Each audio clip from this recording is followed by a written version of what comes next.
Everyone. Good Good evening. evening. Good evening, everyone. Welcome Good to evening. third Vibrant Asia Symposium. And I would like to welcome all the audience as well. Thanks for being here with us today. I would just introduce you quickly to the panelists that we have here today. We have Mahua Sen. We have Brigadier A.P. Singh with us. We have Santini Govindan ma'am. We have Vimla Nandakumar ma'am. And I'm Vandana. Many of you know me. I'm an old member of ALS, and I'm a writer and a artist. And I would just start with, a brief introduction of our guests here today. Um, I would start with Brigadier A.P. Singh. Sir, Hello. welcome to welcome to the symposium, sir. Today, sir is an engineer by profession. He retired from Indian Army in 2007 after nearly 35 years of service. He was an international level sportsman, which gave him an opportunity to travel and see the world. And now he's actively pursuing his hobbies of travel and photography as well as writing. Sir has keen interest in ancient Indian history and knowledge systems. He has published a well respected quarterly journal on strategic affairs, which is now in its third decade of publication. Wow. He enjoys blogging about his travel on his website. Anything you would like to add to that, sir? Well, 35 years is a long time, 35 plus 10. So one has done a lot of things left and right. Yes. That's So almost the time period that I have lived. that's For nice. many of us, yes. Yeah, I'm sure for Mama as well. But it's Yeah. good to actually pursue your hobbies as long as you can. Absolutely. Certainly. And so, what is the sports that you have been playing that you mentioned? I am actually a sailor, yachting sport. Wow. Oh, So, wow. we were part of, I don't know in your generation, if you remember, there was a sailboat, Trishna, which sailed around the world. We are the first Indians to actually have circumnavigated the globe in Wow. 1985-87. It Amazing. took us Oh, 18 months wow. Yeah, I remember that. sailing. 18 months. 16 Oh, months. Yeah. that's a lot. That's a lot. Yeah. Thank you, sir. Thank you. Welcome aboard. I would now like to welcome Vimla Nandakumar, ma'am. Ma'am is a retired principal of international schools in Mumbai and Jakarta, Indonesia. She possesses more than 5 decades of experience in teaching mathematics. Ma'am, if I tell this to my son, he's going to scream aloud. Currently, she is the chairperson of her own NGO, an after-school program, Shakti Girls Education Trust for underprivileged girls. That's such a noble initiative that you have, ma'am. You would like to share something about that, ma'am? Yeah. I worked in various organizations, major part of it being the Atomic Energy Junior College in Trombay, Bombay, and Mm-hmm. then 3 years in Jakarta. And Mm-hmm. when I came back and I became the principal of Arya Vidya Mandir in Bombay, I was Okay. discovered with cancer. Oh. So I had to leave the job, and then miraculously I've come back. It's a second Oh. innings, so I thought I'll do something worthwhile in my second innings, which God has given me. So I thought I That's should do something to give back to the society, and I think I'm the best suited for this job. And the girls are, I learned so much from the girls. I gained so much from the girls who need a little bit of push because they are bright and multi-talented. I think I did the best thing, and I'm using my second innings probably to hit a double century or a triple century. That's so wonderful. I mean, there are very few people who are, after recovering from such a massive disease, are able to think on those lines and, work productively. So awesome, ma'am. I'm sure Thank you you. have a lot of blessings of the girls whom you are nurturing. Amazing. I'm learning so much from them, and we give and take, and it's so beautiful. We've completed 6 years. The seventh Oh, year is going to be again under on online, but then it's a beautiful initiative, and a lot of my former students, their children, all come and help me volunteer to run this show. So nice. We running wow. like a regular school, 5 days a week. after the school, 4.5 hours. Okay. Wow. Okay. That's so nice. And that's in Mumbai only that you're doing it? That's in Navi Mumbai. It's actually a overall personality development course. Apart from the help for academics, non-academics like debating skills, we have a tie-up with US University, and then we have filmmaking by Film Bug Namita Kumar. So many people have come to this program to make sure that the girls gain a lot, not only in academics but also in other fields as well. That actually reinstates one's faith in humanity, right? Welcome aboard, ma'am. It's so nice to you here with us. Thank you so much. We now have Santhini Govindan, ma'am. Ma'am is a widely published, award-winning author of children's literature in English. She has written more than 50 books for children of all ages, and her work includes poetry, picture books, and short stories. She has been awarded 2 fellowships in literature from the Ministry of Human Resource Development, Department of Culture, Government of India, for research projects connected to children literature in India. That's such an amazing thing, ma'am. In October 2018, she was awarded a Lok Sabha fellowship to write a book to include children to the role and function of Indian Parliament. Ma'am has authored and edited several English language books that are widely used in schools across India. Welcome, Santhini, ma'am. I would really want you to throw some light on this, fellowship to introduce children to the role and function of Indian Parliament. That's something very interesting. So the Indian Parliament, this has been put on hold because of the COVID, but before that, they used to award fellowships every year to writers and academicians to write about some aspect of the Indian Parliament. So it comes in the newspaper. I happened to see the advertisement and I had the temerity to apply for it. I wrote to them that I'm a children's book writer and no child knows much about the Indian Parliament except the civics lessons that they have. They are all mug up how many students. So I also told them that if you want India to be a vibrant democracy, you have to teach children what democracy is. And to my astonishment, I was actually summoned to Delhi and they said, tell us about your project, which I did. And there were lots of parliamentarians listening in, MPs, and they all told me about the books they had enjoyed when they were children. And I was awarded the fellowship. So I'm writing a book which is not a textbook. It's not going to be like, I'm writing like some of the questions like the children will like, can a member of parliament take a seat anywhere in the parliament house? Or there are specific places and other rules in the parliament house. There are, but they are actually observed in the breach. But there are rules of good behavior and conduct and about the Constitution of India. So it's just an introduction to children to give them a bird's eye view of what is parliament. So I'm still working on this project and it's a book for children, but good children's literature is usually read by adults because it's a simplified way of looking at things.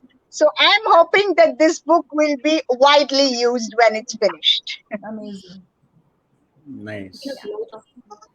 Yeah. Okay. Thank you, ma'am. We wish you all the success with your new project and we really look forward.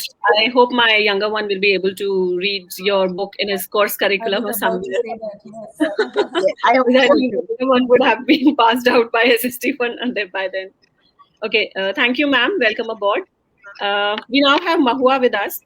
Mahua is a poetess based out of Hyderabad.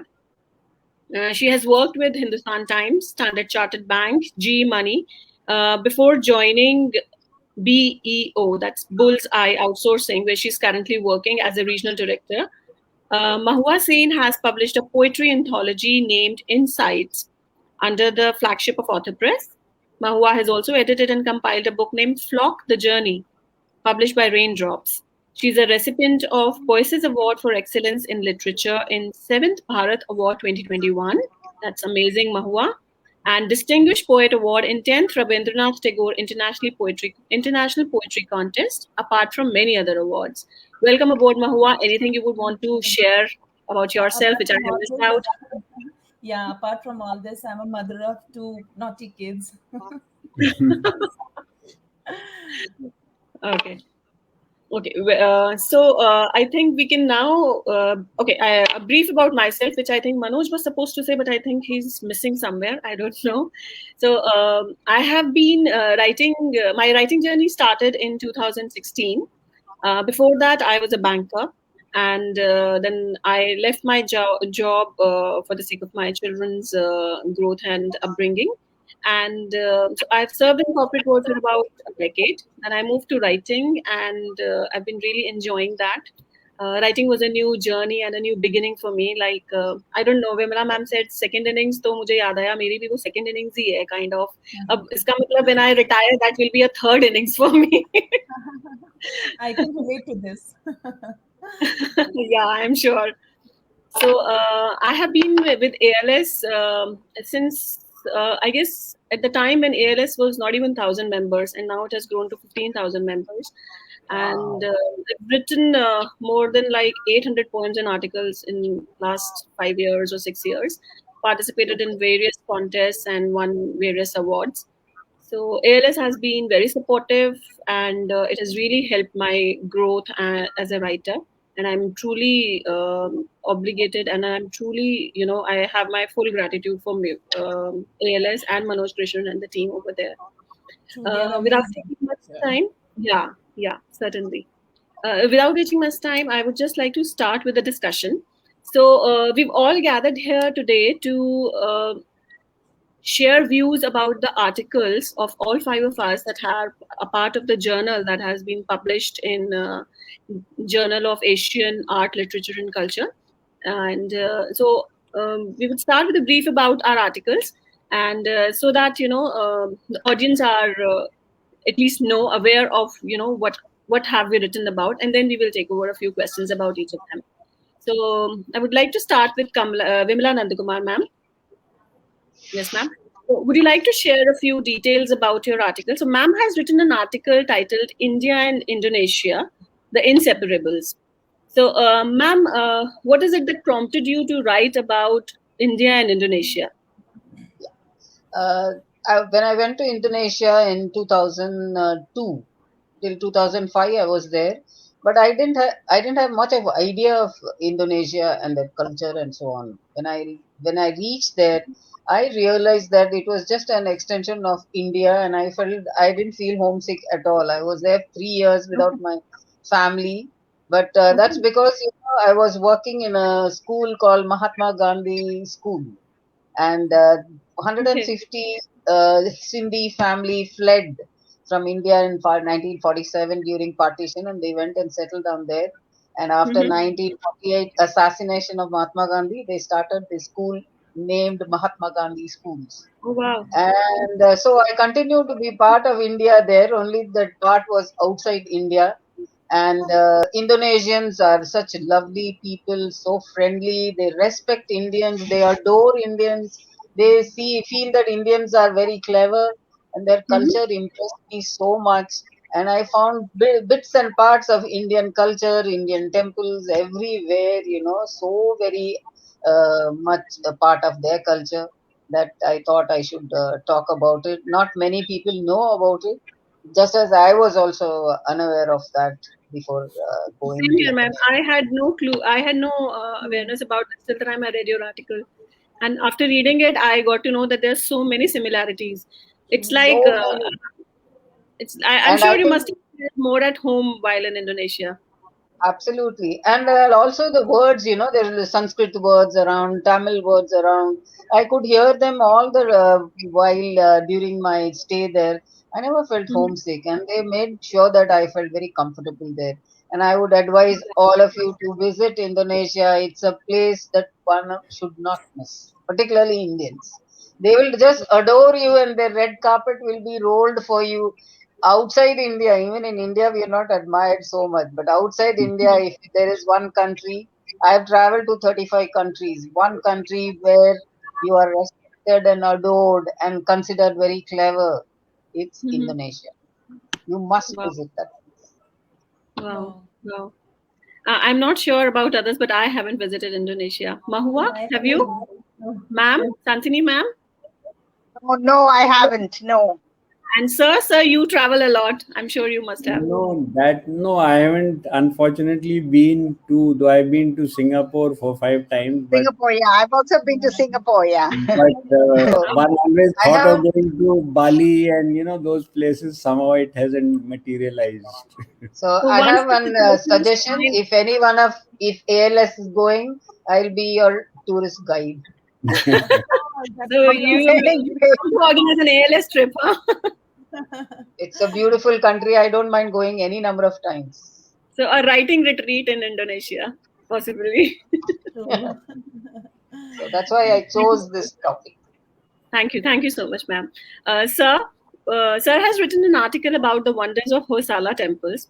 Again, maybe I'm ignorant enough about what is happening in India and abroad, but I wasn't aware of the existence of Hosala temples, beside the architectural beauty that Sir has mentioned in his article. Sir, would you like to take us on a journey of your journey of Hosala temples? uh, One had actually heard, casually, as I think most of most Indians have, in the about, a lot of temples in south of India, and Hoysala being one of them.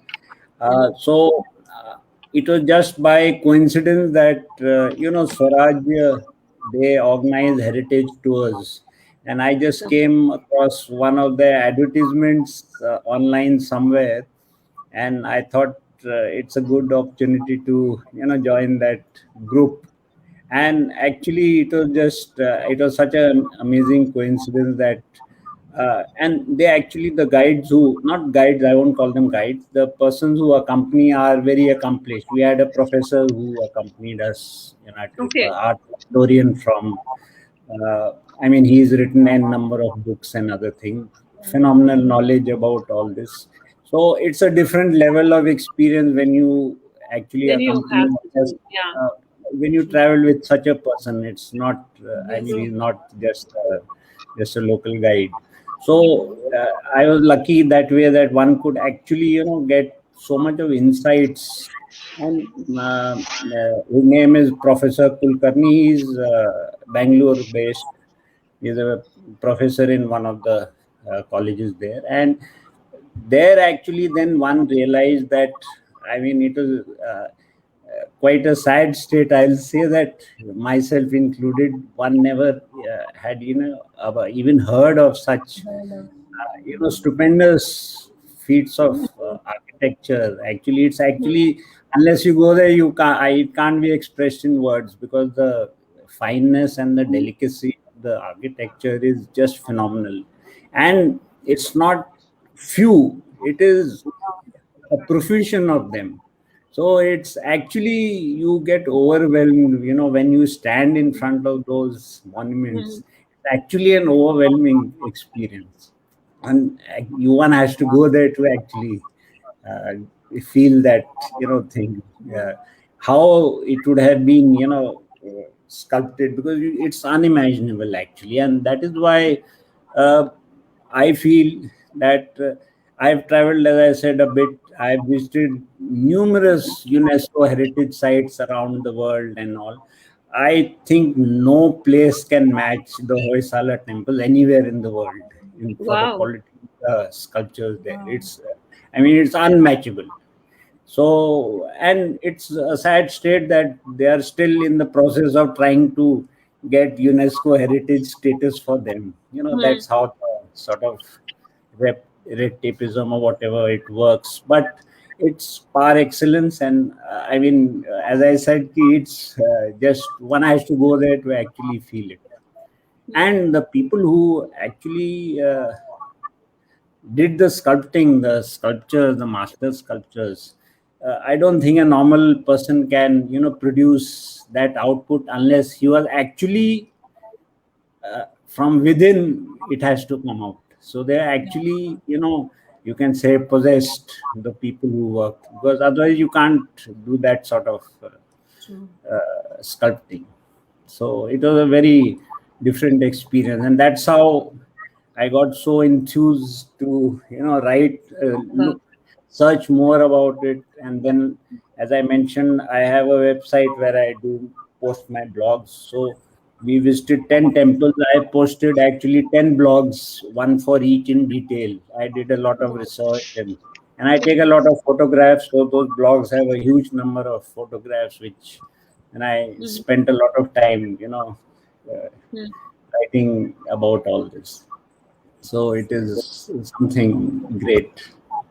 I would like to mention that Sir told me that the photographs that are there on his blog are so unique that you really wouldn't find such detail and such clear and pictures anywhere else. So you should actually check out his blog. Yes, we must. Yeah, And another thing that is mentioned in his article is that there were about 1,500 of such temples, sir, if I'm not wrong, and only 100 are present right now. Actually, the Hoysalas, that dynasty lasted about 300 plus years, 325 or something, roughly that period. And they are supposed to have constructed 1,500 temples in that period. Oh, that's a lot. You can imagine the output which was there if you divide it. Out of those, nearly every temple has suffered some damage due to the Islamic invasion. But a lot of them are in reasonably good condition. Some are quite badly damaged. Some have been restored by later kings, who came and sort of repaired them or rebuilt them. And about 100 temples out of those 1,500 still exist. Okay. And out of those 100, few are very famous, few are in very remote villages. Actually, you won't, even the locals won't know about them unless there's someone who actually takes you there. So there are all types of temples, but about 100 temples still exist. But few of those temples, like at Halibid and Belur, they are phenomenal, and they are in reasonably good condition. Of course, they have been restored by later kings and others who repaired the damages, so they are in excellent condition. Actually, I'm from Karnataka, so I believe Belur and Halebid, they protected those temples from the invaders by covering them all up with sand or something like that. That's why they are in very good condition even now. No, they were all attacked and badly damaged. Actually, what happened, these Sultanate attacks, the last king who, after his death, there was one king by the name of Veera Ballala III. So about last 30 years of his reign, he was constantly battling the Islamic invaders from Delhi and Madurai.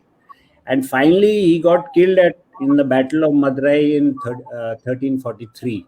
And thereafter, the dynasty sort of was finished.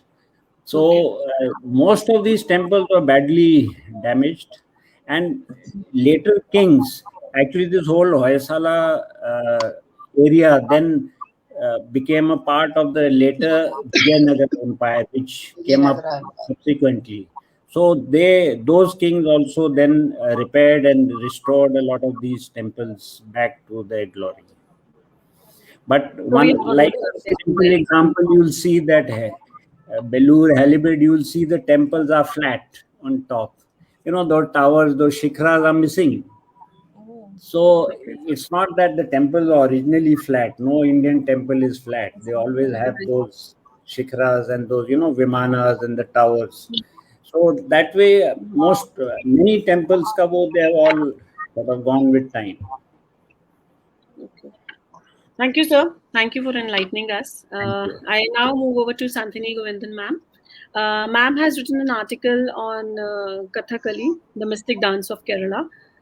Ma'am, would you please enlighten us, because my knowledge of the dance and the culture is a little bit less, and I was quite intrigued by your article. Would you please share a little synopsis of your article here?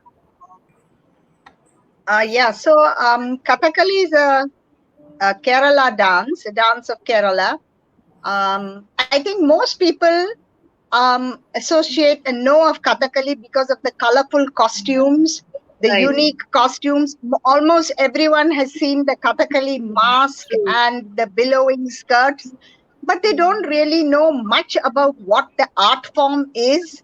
So my interest was stoked. I'm not a dancer or anything. I'm a writer.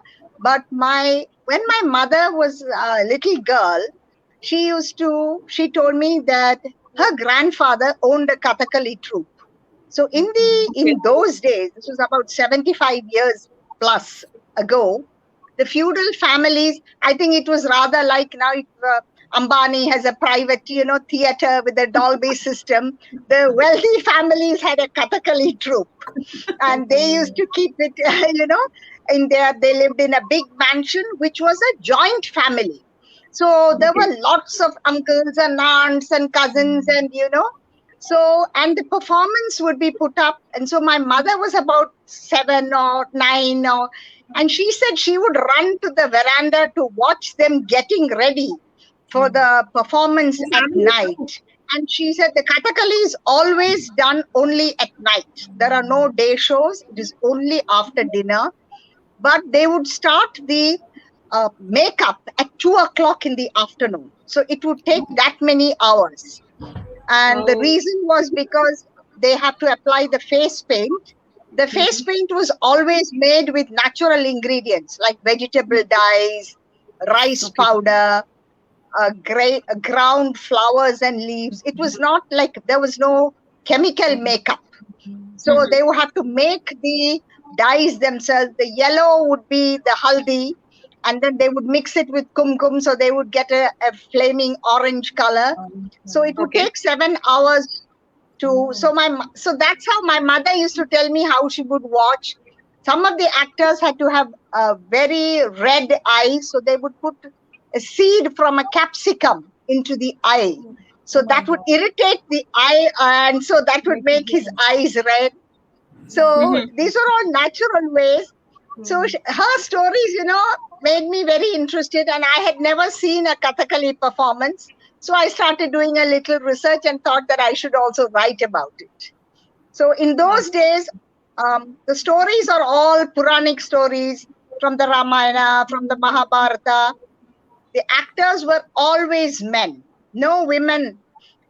Even the female characters were enacted by the younger adolescent boys who were actors. But there were no women who acted. Nowadays, I believe there are a few women, but it was mostly a male-dominated kind of. And after the feudal families, eventually became nuclear families, and that system died down, the Kathakali went into decline. So now they are in some cultural organizations, but still struggling. It is hard, like for almost all traditional arts, because they have to compete with so many other forms of modern entertainment. But historically, there are still people who admire Kathakali, I'm sure. Yes, and it is more than a dance. It is like it's a dance and a mime. It is storytelling. There are no props. There is only one giant lamp. I think a temple lamp, which is fed with coconut oil, and there is a drummer, and there's somebody who sings out the song. But most of the action is all in the hands and in the movements of the dancer.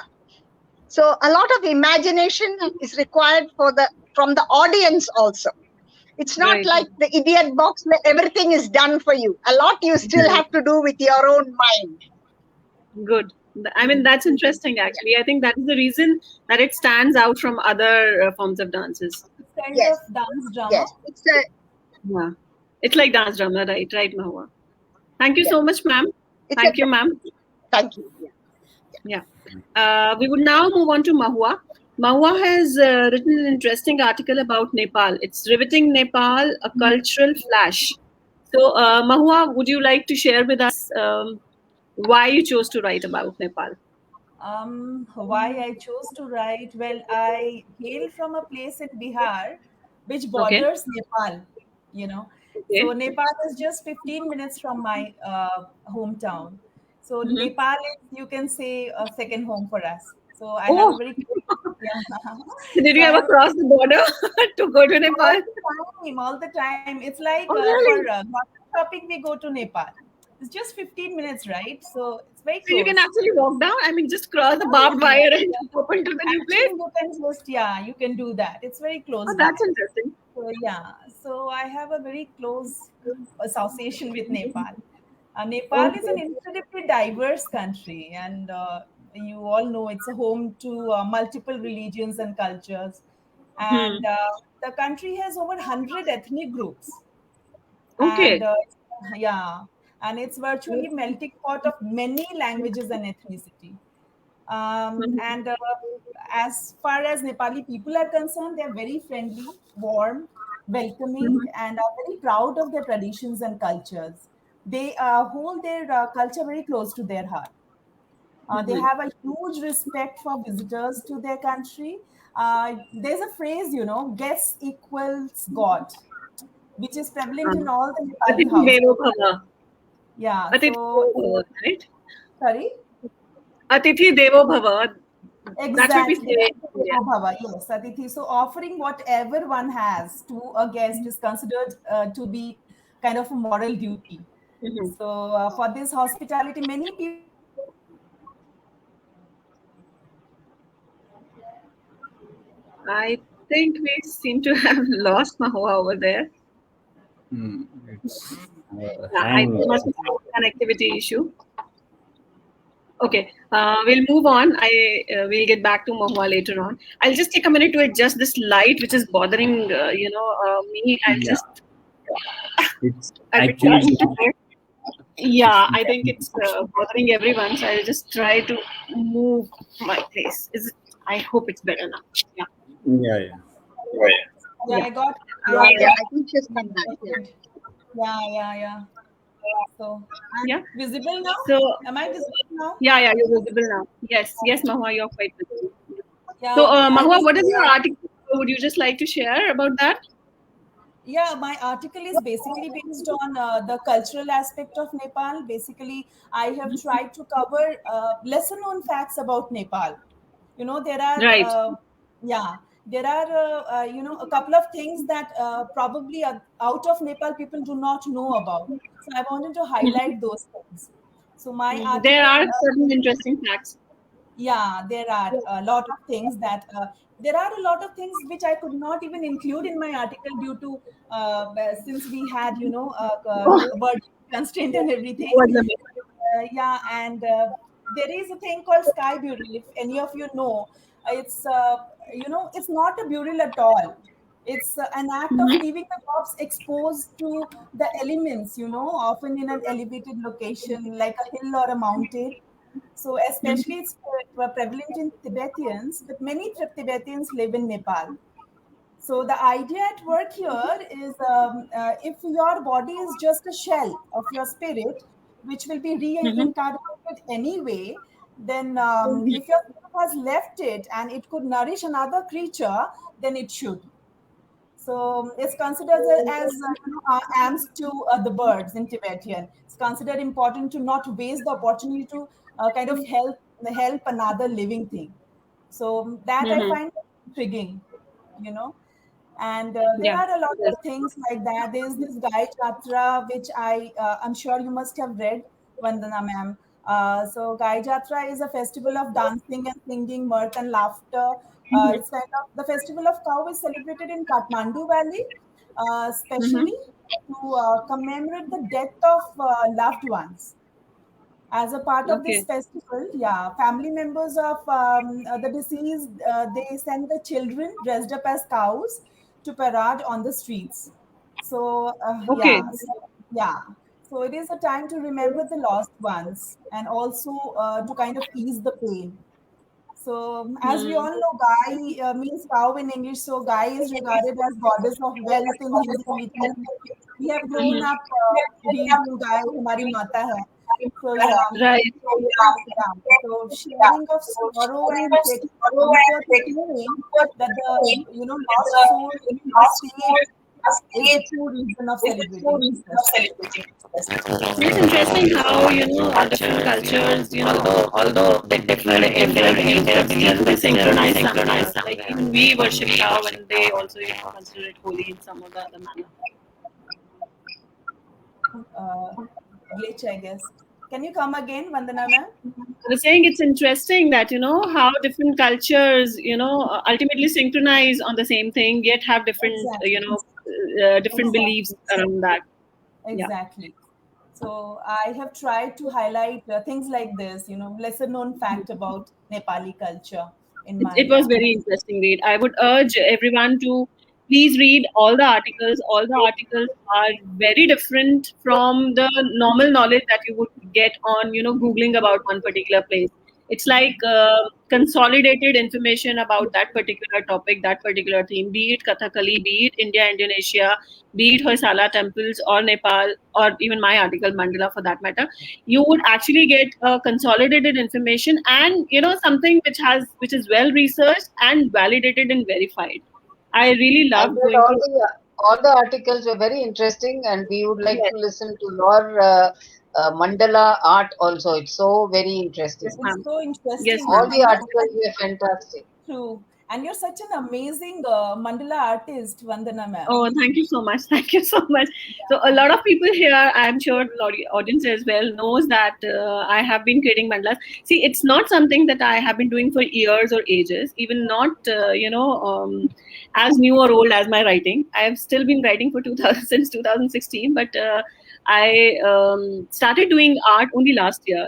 This is the blessing of Corona, actually, Corona year only, that I discovered that, I have an urge and inclination to do some art as well. So I used to I used to color mandala. I used to find it very alluring, and I would look at the patterns for quite some time intriguingly. But I had never had the courage to try it out on a paper myself. It was in July or August last year that I started doing it, and my article is basically about. The title of the article is "Path to Spirituality Through Mandala Art." We are So the article talks about the origin of mandala. The word is basically derived from the Sanskrit word mandal, which means a circle. And a circle in most cultures represents wholeness or unity or integrity. So mandala is basically very considered as a therapeutic kind of a thing. It is used for meditation purposes, and Hinduism and Buddhism alike, have treated it with a lot of sacred feelings. In Hinduism, we've seen, mandala being used for various rituals, for ceremonies, for depicting various gods and goddesses. And in Buddhism, we've seen monks doing it. In fact, it's very interesting to know that on the path of when you are becoming a monk, there is a special stage at which you are allowed to do the mandala art. It's done with the help of sand, the sand art mandala, it is called. And the interesting thing is that they take days and days to create one mandala with sand. It's a special type of sand which they use. And after it is created, it is destroyed immediately. And immediately, as in, within few minutes or something like that, once it is done, it is destroyed, just to reinforce the fact that everything is transient, everything is temporary, and everything will come to an end, just to make the monks understand that process it is done. So Buddhism considers it's very sacred. Then the article talks about the significance of various symbols that we use in mandala, like a dot, circle, or various other things. The relevance of various colors that are there, and how doing a mandala, actually leads you to knowing more about yourself. It talks about how mandala reached the Western, countries with the help of Professor Carl Jung, who strongly believe that it's a tool for psychoanalysis. We believe that when we are drawing the patterns, they are basically our subconscious mind. We are depicting what we are not able to portray through words or through our emotions. And basically, what I have personally also experienced is that it's a kind of transformation, from a state of agony, a state of pain to a state of bliss. Is And it? yes, it is, because if you are very stressed out and you tell yourself that no, for now you really want to do mandala, and you sit with it. I mean, when I sit with it, my phone is aside. I don't check my phone for like 3 hours, 4 hours altogether. I don't bother कि corona से कितने लोग बीमार हो गए. What is the status of active cases? What is the active status of recovered cases? How many cases have come in India today, and how many people are down today? It's like you are totally off the world. It takes you to a different world. Though any form of art basically requires a lot of focus. But if you really sit down with it, thinking, what do you want to draw in the next circle? What pattern or what design you want to portray in the next line? You're totally engrossed, and it really leads you to a complete transformation kind of a thing. So that's been my experience, and that's been the experience of a lot of people that I have, researched and talked about. Thank you everyone for hearing me for so long. Okay, now I would like to ask everyone a few questions that I personally think that the readers should know the answers to them about your articles. Let's start with Vimla, ma'am. So, ma'am, in your article, you mentioned that the two countries have a lot of similarities, in historical, basically, similarities. Like both the countries were ruled by foreigners, both the countries got independence around the same time. India on 15th August 1947, and Indonesia, I think it's on 17th August 1949. Correct me if No, I'm wrong. earlier. 2 years earlier, I think. 2 years earlier. Okay, maybe I'm mistaken then. So basically, it's around the same time. Now, what I also found interesting was the fact that you mentioned that there's a statue of Arjuna and Krishna. There's a reference of Ganesha's picture on Rupaya. These were very interesting facts. So, what are the facts you think are there? What are the other things in Indonesia that bring it more closer to India and to Hinduism that you would want the audience to know about? Yeah. Firstly, Bali is fully Hindu island, and they Okay. wear tilak and they sport flowers. They offer naivedya. It's a Hindu island, and they have Right. retained the culture. And Mhm. the next is there is a place called Jogjakarta, Mhm. where there are three temples for Brahma, Vishnu, and Shiva, Mhm. which is I think Okay. so very close to Hinduism, and they Right. believe that the after death the soul remains with the with the in the place for 13 days, like we believe. तेरे भी मनाते Mhm. हैं वो भी वैसे ही Right, believe right, करते हैं. right. And they actually and also there are the airlines is Jatayu Airlines and Garuda Airlines. That those are the names Oh, given that's to from these Indian flights. mythological characters, Yes, right? yes. And Ganesha Bank of Ganesha. It is so Mhm. much, into their culture, Hinduism, that you cannot separate Indonesia culture from Hinduism culture. And it's a major Islamic country in the world. Majority. It's an Islamic country in the world, but they are more secular than us because they Mhm. let everybody live in peace. And nobody has heard of religious riots there at all, and they peaceful coexistence is what they believe. They don't believe in they believe in respecting each other's religion. Mhm. There are Buddhists there, there are Christians there are Hindus there are of course Islam people. What was most intriguing was that in Jogjakarta, in the evening they have an opera on Ramayana and Ramayana mostly, and there are about 250 artists, all of them playing Okay. the traditional instruments. And those Okay. who are acting as Rama and Sita are all Muslims, and they don't have any problem Oh, with it. wow. And That's interesting.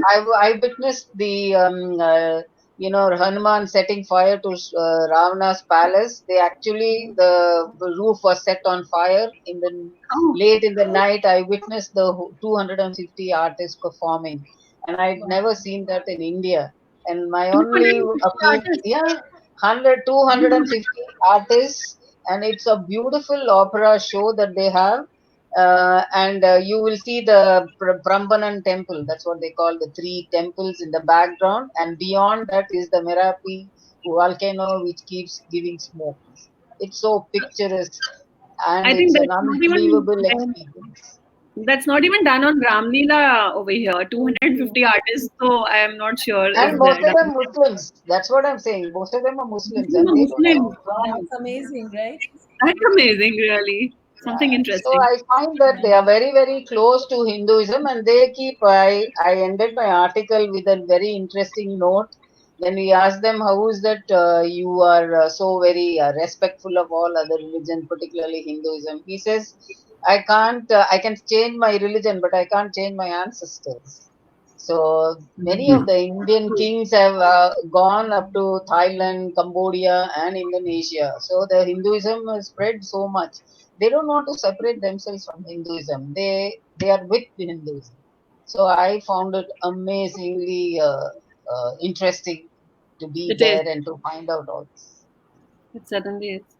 Ma'am, you also mentioned that about this uh, interesting fables about Kedarnath.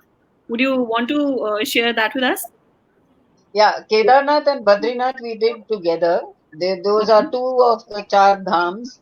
And Mhm. we also went to Valley of Flowers from Hemkund Sahib another time. And Mhm. Kedarnath is when the floods affected the temple. The temple remains it was not destroyed at all, though the outer portion got destroyed. And we don't know who built this and what happens, how they built it for so many years ago, when was it built, nothing is known about it. And Kedarnath is about 11,000 feet above mean sea level. They say that there is an underground tunnel from Badrinath to Kedarnath which got closed. It's all the guide, kept telling us a lot of interesting Right. stories. We need to recheck on that, but it was Yeah. very intriguing and interesting. And I would think that Valley of Flowers has a very interesting story that Hanuman took Sanjeevani booty from there to go Mhm. to Sri Lanka to save Lakshmana. And Achha. another place next to Hemkund Sahib is just close to Valley of Flowers. Hemkund Sahib, there is a huge Gurudwara temple built there, and in a Right. corner there is a place where Lakshmana seemed to have done penance after he came back and he regretted and asked forgiveness to Shiva for having killed Ravana's son. So Hmm. those things are not highlighted. I don't think many people know also. We Hmm. trekked till 11,700 feet to see the wonder of Lakshmana's temple, the small temple which was there at that time. I think those facts, they nobody knows, and I feel that Indians should make a lot of attempt to regain and retrieve all these facts and do a lot of research and make Indians aware of these things. Yes. Kedarnath, that way, just to add, Kedarnath, that temple was actually established by Shankaracharya in Okay. round, I think he was around 9th century, 9th, 10th from Kerala he came. He established a lot of mutts, if you are aware. All these mutts which are there were established by Shankaracharya. And this Kedarnath temple is also established by him. So he's supposed From to have walked, Kerala, yeah. So he's from supposed to Kerala have, till Badrinath, Kedarnath, if they had walked, you can imagine without any no, transportation. it's not once. He's supposed to have gone round India 4 times on And foot he died also very young. at 32, 31, Yes. 32, and he had already written how many books and expounding all the scriptures and the Vedas, and did all this setting up mutts, and he died at 32. And He died at Kedarnath 32. originally was built by 32, yeah. Pandavas because they went and asked forgiveness. Originally, they are the ones who built, I believe. They asked That, forgiveness of Shiva for having killed their own uncles and cousins in the yeah. Mahabharata war. The route which were followed by the Pandavas for going to heaven in the end, when they walked up, that story you must have heard, a dog followed them, and Hmm. you all Right. must have. So that rasta is supposed to be from Badrinath. आगे एक Mana Pass आता है, which is on the border with Tibet and China. Asked, So yes, that is the route which is they are supposed to have followed, and from there they went to heaven. heaven. And that floods which you mentioned, Kedarnath floods, just to add to it, I don't know if you all are aware, the flood which came in, I think, 2013, major 2013. floods in Uttarakhand, where there was a huge, I mean, thousands of people died and went missing. Yeah, yeah. So Kedarnath is in a sort of a valley. So that avalanche came from behind, and it would have washed off the whole mandir. So you know Exactly. what happened?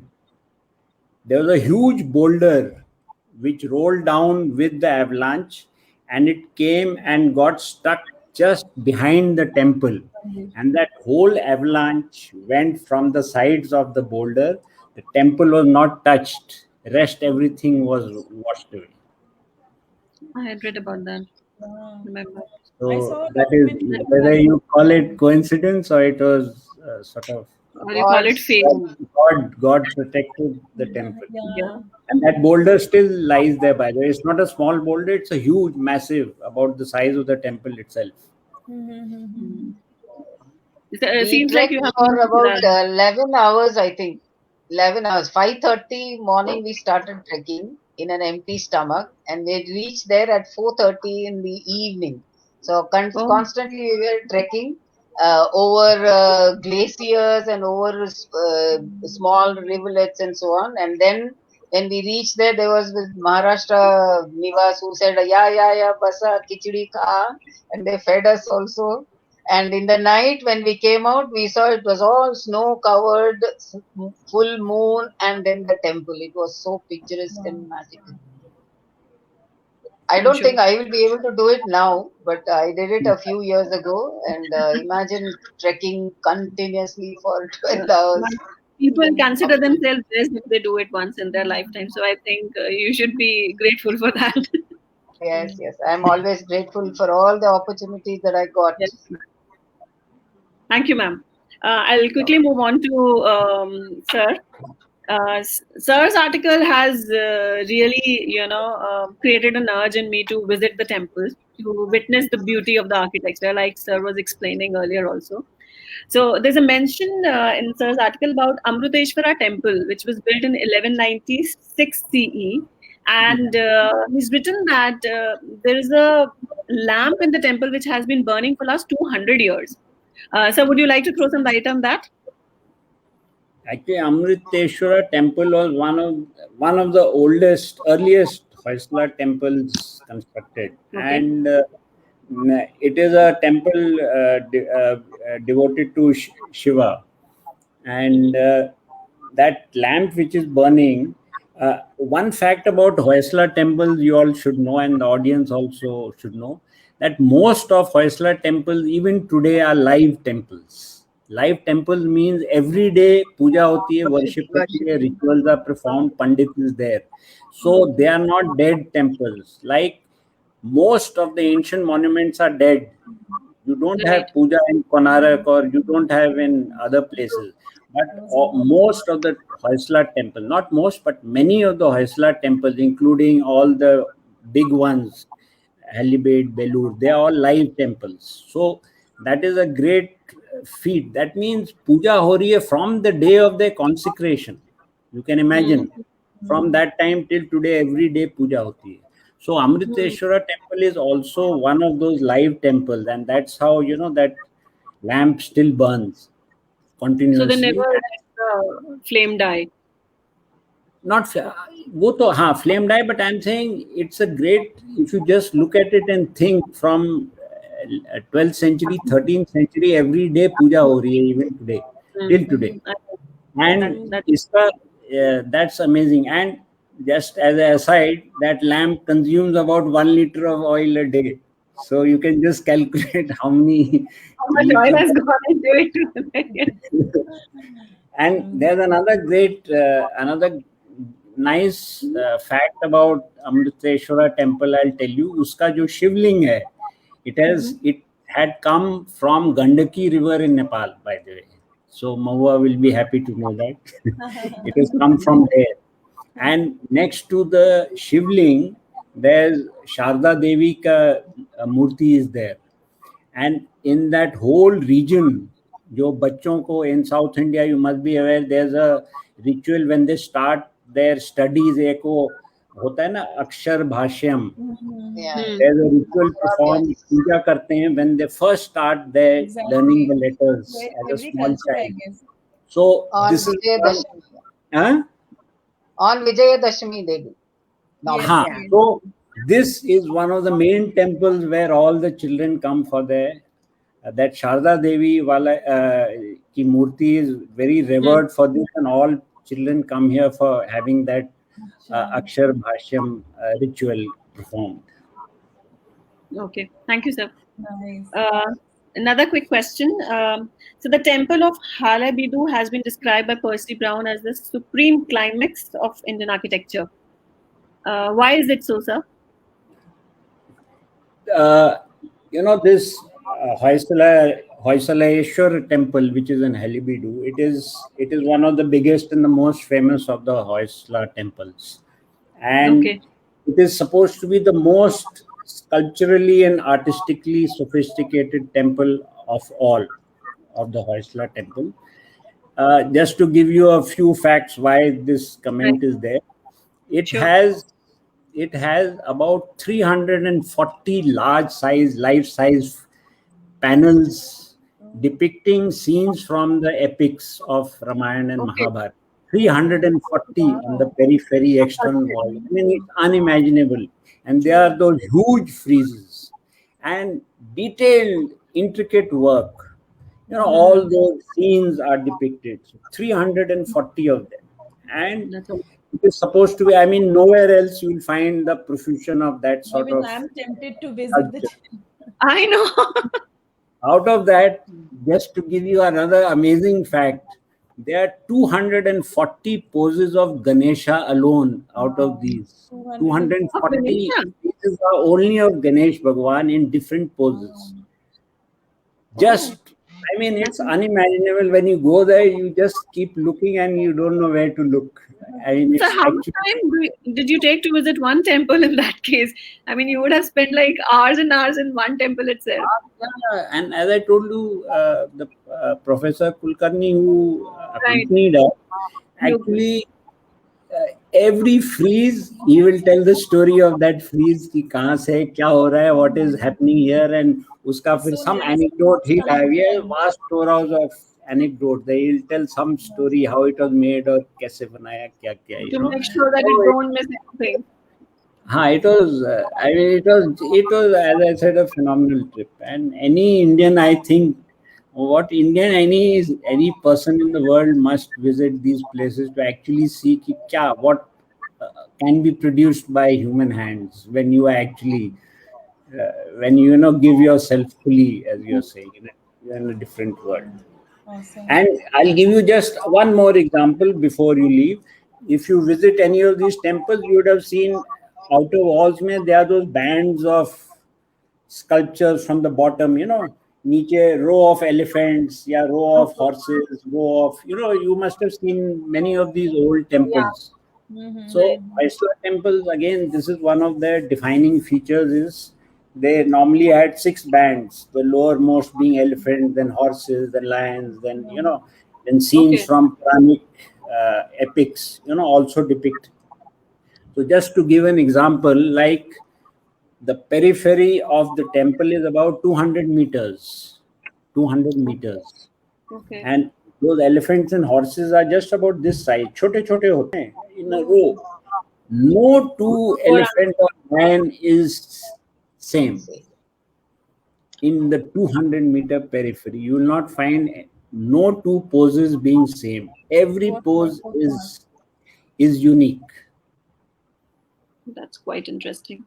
That's So, a lot of that's how it has been said that it's the supreme climax of Indian architecture. Really Probably deserves to be said. no one else, nowhere else you'll find that sort of Agreed. this sort of sculptures. You should do something to help to bring awareness about their existence in the world. Like this article, maybe you can spread more awareness about it. Thank you, sir. Thank you. I'll quickly move on to Santini ma'am. Ma'am, your article on Kathakali has mentioned certain very remarkable facts about the oil lamp, the setting of the stage, the time of the day when the Kathakali can be performed. Can you please share the details with us here?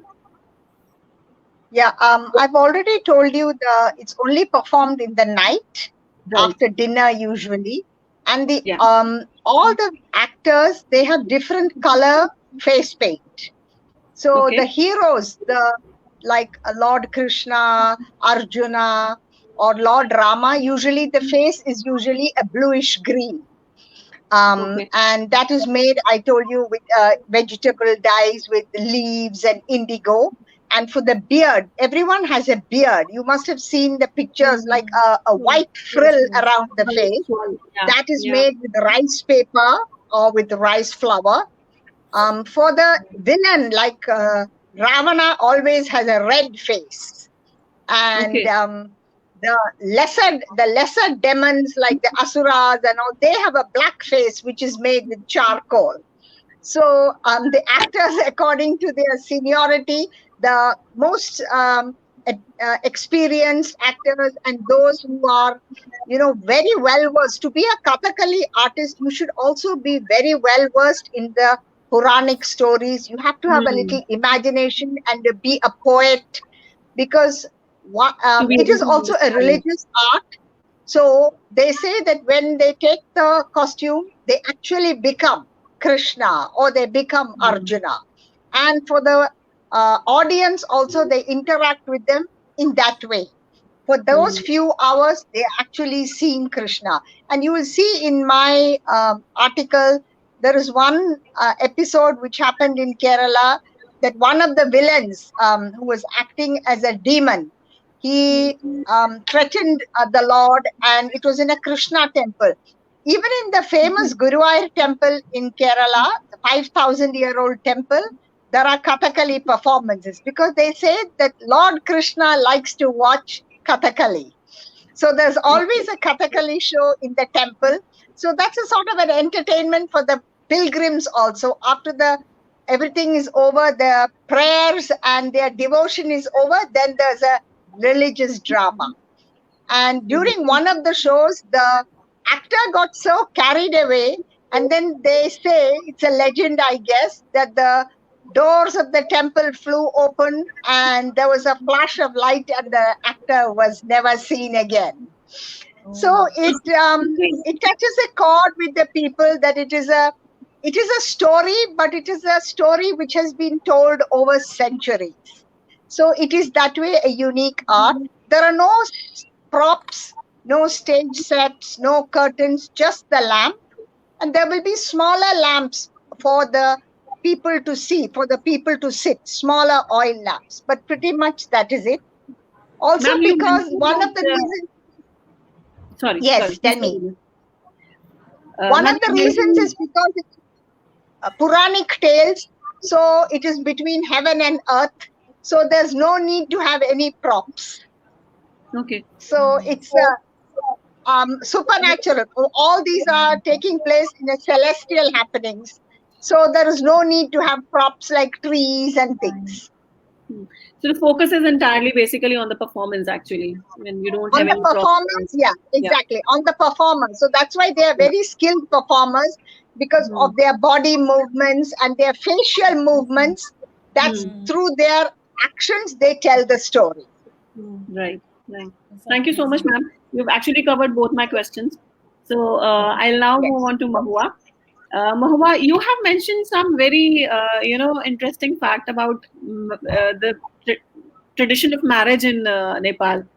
Would you like to share with us? Yeah, I knew you were going to ask me this question. Well, yeah, there is this community in Nepal, Nevaris. So some Nevaris consider, they get their daughters married thrice. First, Right.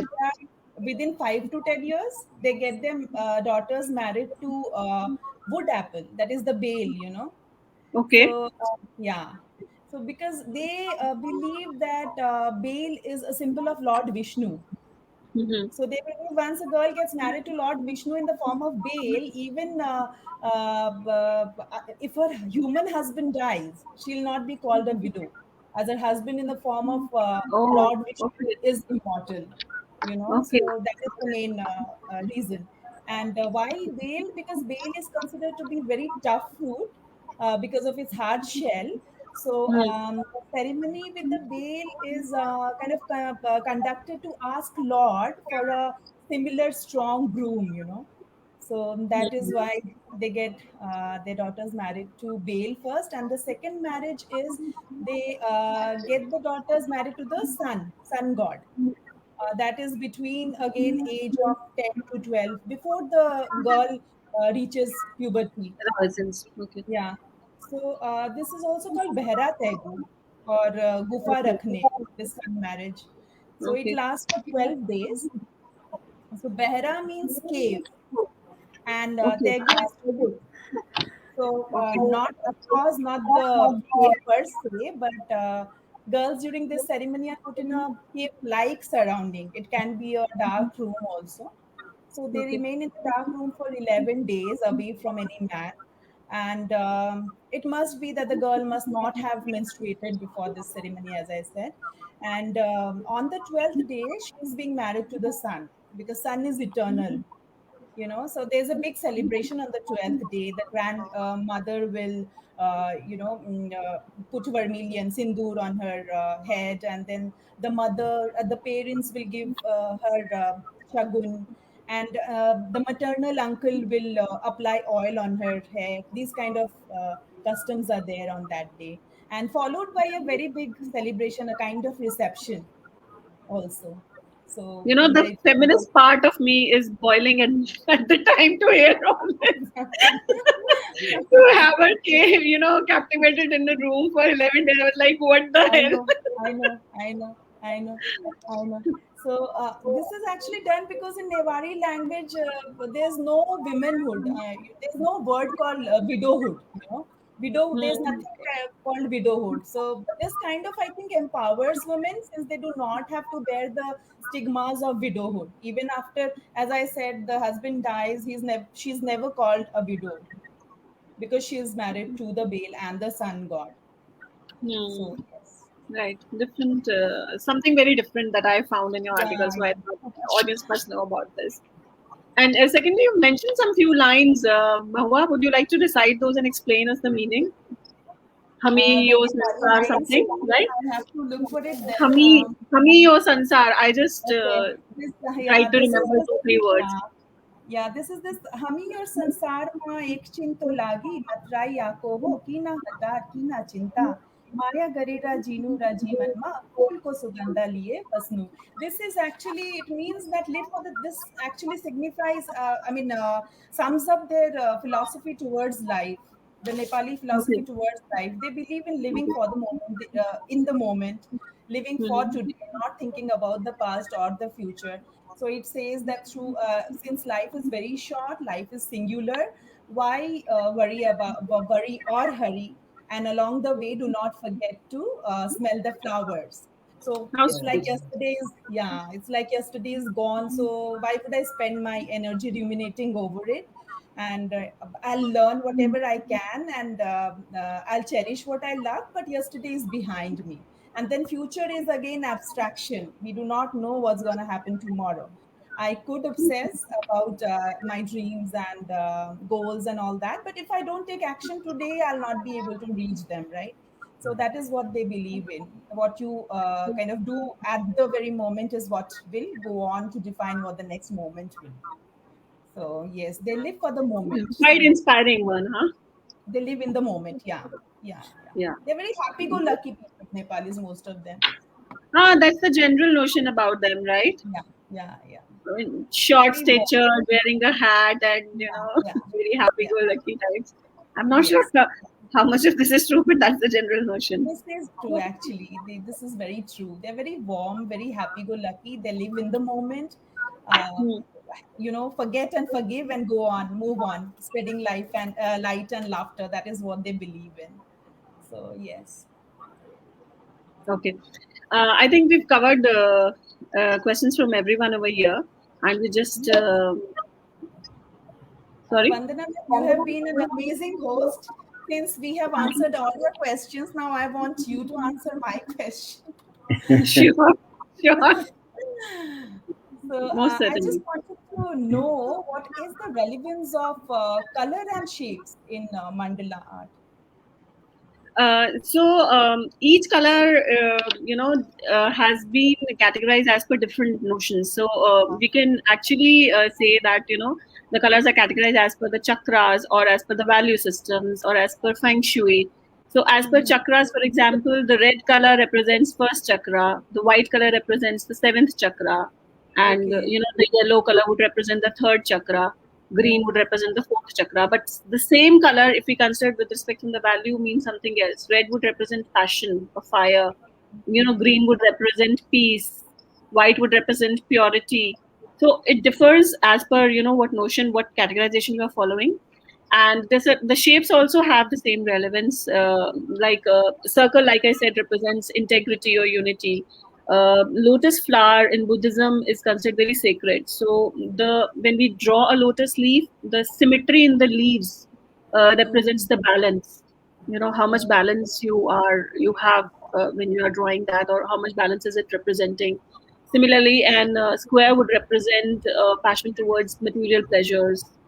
So similarly, all the details are mentioned in the article, and I would just like to mention a few because we're running short of time. We have already exceeded the time limit.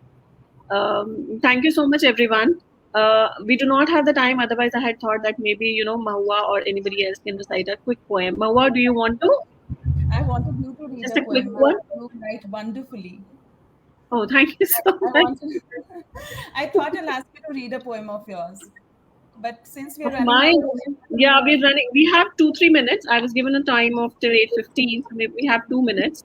So, very good. do you want to recite yours, or sir, do you want to recite yours for a minute? Anyone? I don't. I'm not a poet. Okay, okay. I'll quickly read the one that I have written today. Since it's Yes, Napurimo going on, Mahua is also participating. I'm also participating. So I just posted it. I'll try to quickly retrieve it, and just bear with me for a second. Uh, read the one that I have posted today. Just 1 second. So the title of the poem is, this is the one that I penned out a few hours ago only. I'm not sure how it is because I haven't actually gotten the time to edit it. So the title of the poem is In Search of My Soul. I sat in my corner of the house, a mug of cappuccino, a book in the hand. I wanted a few moments for myself, but I guess myself wasn't ready yet. I asked her inquisitively, raised a few concerns, pleaded her to delve deep into my mind, but she refused to budge. She denied a reward. I walked at the beach, at dawn, at dusk, to the music of waves, to the hues of the sky, hoping the feel of sand to help me ruminate, but myself still seemed in a turmoil. I gazed at the glitterati of the night sky. Millions of stars twinkled with moon to glorify. Moon, my confidant, moon, my muse. It smiled back at me. Myself, my soul, I saw gleaming. I quietly closed my eyes to immerse in the moment divine. I kneeled down to meditate, and synchronously the whole galaxy offered to resonate. At last, my soul and I felt one. My search for soul painted a portrait ethereal. Thank awesome. you. Very nice. The Very nice. prompt was Very soul nice. search. So I was actually following two prompts. So one was I soul think search, one was moon. So I tried it's to combine the two. it's a very good poem, and it's an Super. eternal journey, soul search, I believe, isn't it? Ah, certainly, certainly. That's what we are on, right?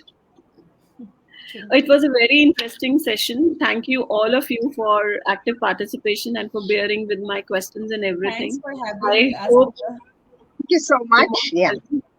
Thanks to Manoj and Asian Literary Society for giving us a platform to share our thoughts. And thanks a lot to the audience who have been with us for the last 75 minutes or whatever time they have been able to afford. Thank you, everyone. Have a good Thank you weekend. so Thank much. Stay you. safe. You're an amazing host. Thank you so Thank much. you. Thank you. Thank you, Vandana. Thank you, It was Vandana. so nice Thank Thank you. you. meeting all of Thank you you, ma'am. and Stay getting to know safe. so many people. Thank you, ALS, and thank you, Vandana. You've been fantastic. Thank you, Thank you, ma'am. Mahua, Thanks a lot. Thanks Brigade to Thank Sir, you everyone. so much. and Shantini Thank Ma'am. you. It Thank was you. really nice Thank Thank interacting you. you. with Good you all. night. Very Good nice. night.